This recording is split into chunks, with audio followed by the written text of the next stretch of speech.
আজ সকাল সকাল মাকে নিয়েই বেরিয়ে পড়লাম মাকে ডাক্তার দেখানোর জন্য। তো বলতে গেলে বাড়িতে কেউই নেই যে মাকে ডাক্তারখানায় নিয়ে যাবে।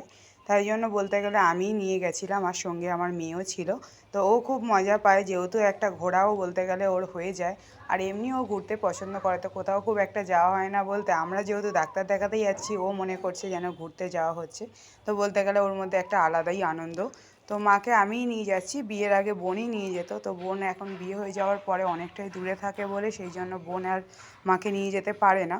তো বলতে গেলে আমিও এখন মাকে নিয়ে যাই। তো মাসে যেহেতু একবার করে চেক আপে নিয়ে যেতে হয়, বাবার যেহেতু এসআইতে কার্ড আছে সেই জন্য মা ওখানেই ডাক্তার দেখায়। তো এখন কথা বলতে বলতে প্রায় দেখো ভিআইপির কাছাকাছি পৌঁছে যাব এখন। তারপরে এখান থেকে একটা বাস নিয়ে উল্টোডাঙা থেকে মোটামুটি 10 থেকে 15 মিনিট এরকম সময় লাগে। তো খুব একটা ডিসটেন্স নয় আমাদের বাড়ির এখান থেকে দেখতে গেলে। তো এখন এখান থেকে বাস নিয়ে নেব, তারপরে একবারে এসআইতে যাব। তো এখান থেকে দেখো মেঘলা ওয়েদার, সকাল থেকেই এত বৃষ্টি শুরু হয়ে গেছে যে একবার বৃষ্টি হচ্ছে, একবার বৃষ্টি কমে যাচ্ছে। তো বলতে গেলে বলে যে ব্যাঙের বিয়ে হচ্ছে। তো যাই হোক, তো এরকমভাবেই এখন বৃষ্টির মধ্যে দেখো পুরো রাস্তা ভেজা, কত সুন্দর লাগছে রাস্তার পাশের গাছগুলো দেখতে। তো আমি এখন মাকে এখান থেকে ডাক্তার দেখাবো, তারপরে আবার আমাকে বাড়ি ফিরতে হবে, অনেকগুলোই কাজ আছে। বলতে গেলে আমি সবসময় খুবই ব্যস্ত থাকি, তারপরেও আর কি এর মধ্যেও ফাঁক বার করি যে সবাইকে আর কি যতটা পারি আর কি হেল্প করার। তো এখন দেখো এখানেই হচ্ছে লেক টাউন পৌঁছে গেছি। তো এই ব্রিজটার ওপরের ডিজাইনটাই নতুন করে করেছে।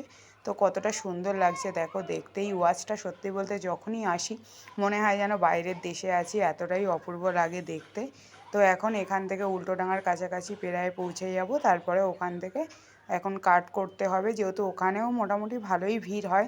তাই জন্য একটু সকাল সকালই বেরোবো ভেবেছিলাম, তাই এদিক ওদিক করতে গিয়ে জানো কি, ওই যেহেতু বাঙালির টাইম বলতে গেলে সবসময় একটু লেটই থাকে, লেটেই চলে বলতে গেলে। তো এই যে উল্টোডাঙার কাছাকাছি এখন আমরা পৌঁছে গেছি, এখন এখান থেকে টার্নিং নেব, নেওয়ার পরে এসআই। তো কথা বলতে বলতে প্রায় এসআইতে পৌঁছে গেছি। এখন এখানে দেখো মা আর আমি আগে আগে যাচ্ছি। তো মাকে বললাম যে তুমি লাইনটা দাও, তারপরে আমি মেয়েকে নিয়ে কয়েকটা খাবার কিনে আসছি। তারপরে ওখান থেকে খাবার কিনে তারপরে এখন আবার দেখো ভেতরে যাব, যাওয়ার পরে ওখানে আমি লাইন দেবো, যেহেতু মা বেশিক্ষণ দাঁড়াতে পারে না, যেহেতু ওনারও বয়স হচ্ছে। তো সত্যি কথা বলতে ছোটোবেলায় মা হাত ধরে নিয়ে আসতো, আর এখন আমি মাকে হাত ধরে নিয়ে আসছি। তো সত্যি বলতে বলে না যে সবার আর কি একটা দায়িত্ব নেওয়ার সময় এসে যায়। তো ভাবতে পারিনি সেই ছোট্ট মেয়েটা আজকে এত দায়িত্ব নেবে, মানে কি আমার কথাই বলছি। তো এখানে আমি দায়িত্ব যতটা নিয়েছি তার থেকে বেশি আরেকজন দায়িত্ব নিয়েছে। তো দেখো আমার মায়ের ব্যাগটা গলায় ঝুলিয়ে দাঁড়িয়ে আছে, যেহেতু মা ওর থেকে কাগজগুলো বার করবে। তো মাকে এখানে ডাক্তার দেখিয়ে নিই, আজকের মতন চলো টাটা।